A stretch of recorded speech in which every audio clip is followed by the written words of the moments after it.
Pada awalnya, dia terjerumus dalam perilaku yang tidak terpuji, bahkan sampai menggauli dan menikahi anaknya sendiri.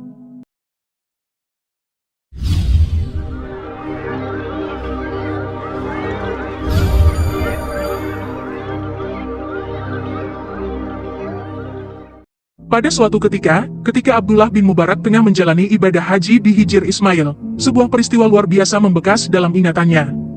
Di tengah ketenangan, di dekat Ka'bah yang mulia, Abdullah terlelap dan memasuki alam mimpi yang penuh dengan makna mendalam. Dalam pengalaman mimpi tersebut, Abdullah bin Mubarak merasakan kehadiran sosok yang sangat agung, tak lain adalah Rasulullah Muhammad.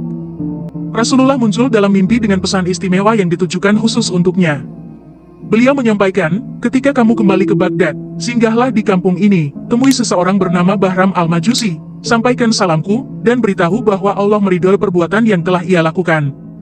Abdullah bin Mubarak terbangun dengan perasaan bercampur aduk, menyadari pikirannya dipenuhi oleh pesan luar biasa dari mimpi yang baru saja dialaminya.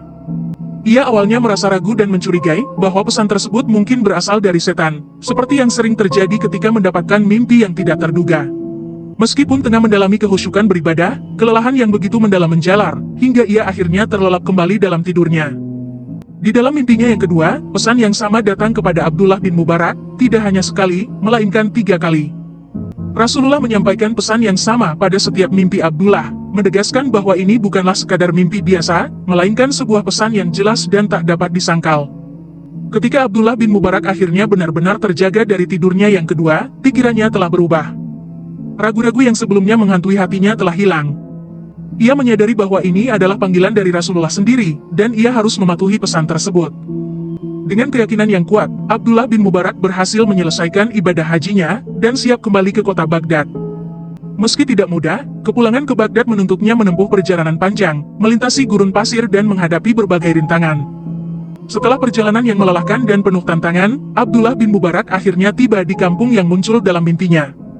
Dengan tekun, ia mencari alamat Bahram al-Majusi, seorang pria yang mungkin memiliki peran penting dalam menyampaikan pesan Rasulullah.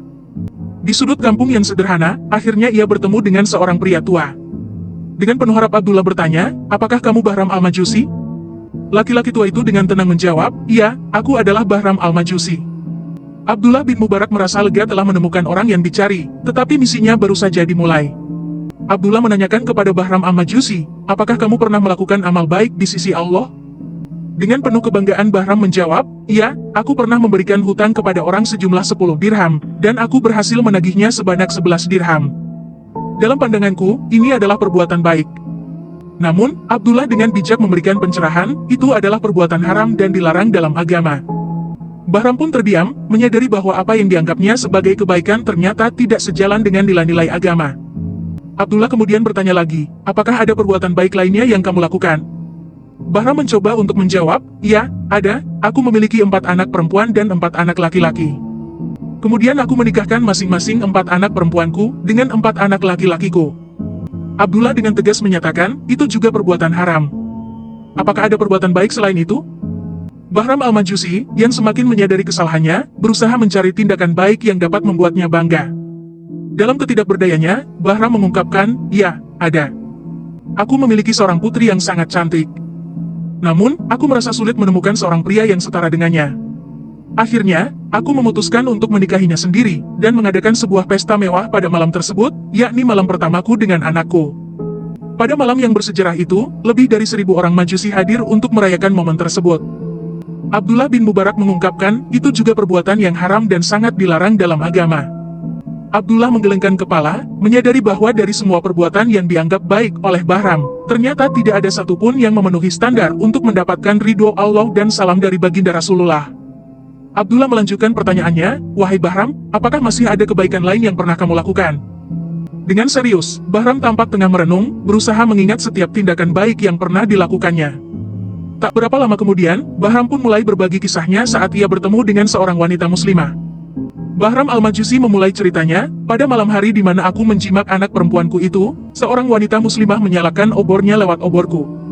Kemudian ia pulang dan memadamkan obornya. Kemudian Bahram meneruskan, lalu aku menjimak anak perempuanku untuk yang kedua kalinya. Tiba-tiba, aku melihat wanita muslimah itu menyalakan lagi obornya melalui oborku. Kemudian ia pulang dan memadamkan obornya lagi. Bahram menceritakan lebih lanjut, kemudian aku menjimak anak perempuanku untuk yang ketiga kalinya. Kemudian wanita muslimah itu menyalakan lagi obornya melalui oborku, kemudian ia pulang dan memadamkan kembali obornya. Kemudian terlintas kecurigaan dalam diriku, mungkin saja wanita muslimah ini adalah seorang mata-mata yang berniat mencuri. Tanpa ragu, aku memutuskan untuk mengikuti jejaknya dengan hati-hati. Aku menyaksikan langkah-langkahnya menuju rumahnya, di mana ia bertemu dengan anak-anak perempuannya. Sambil menangis, anak-anak perempuan itu bertanya kepada ibunya, "Oh ibu, apakah engkau membawa sesuatu untuk dimakan? Rasa lapar dan kelelahan benar-benar menguasai kami saat ini." Wanita muslimah itu, yang dalam riwayat lain disebutkan sebagai seorang janda miskin, meneteskan air mata dan berkata, "Aku malu kepada Allah, jika aku meminta kepada selainnya, apalagi kepada musuh Allah, yaitu orang Majusi." Setelah mendengar ucapannya, aku langsung pulang ke rumah, mengambil nampan besar, dan mengisinya dengan makanan yang berlimpah. Selanjutnya, aku menuju ke rumah wanita muslimah tersebut untuk memberikan makanan itu. Anak-anaknya sangat bahagia, tangisan-tangisan telah berhenti, digantikan oleh doa-doa tulus yang mereka panjatkan untukku. Dengan penuh kesungguhan, mereka berseru, "Ya Allah, limpahkanlah kegembiraan kepada orang yang telah membuat kami gembira." Setelah Bahram menceritakan pengalamannya, Abdullah bin Mubarak menyatakan, "Inilah tindakan yang benar-benar mulia, dan ada berita baik untukmu." Kemudian Abdullah bin Mubarak menceritakan kepada Bahram al-Majusi, tentang mimpinya bertemu Rasulullah dan pesan beliau untuknya. Mendengar cerita ini, akhirnya Bahram memeluk Islam dengan mengucapkan 2 kalimat syahadat. Pada saat yang bersamaan, Bahram al-Majusi tiba-tiba jatuh tersungkur dan menghembuskan nafas terakhirnya. Dengan demikian, Bahram, yang sebelumnya menyembah api, meninggal dunia dalam keadaan memeluk agama Islam.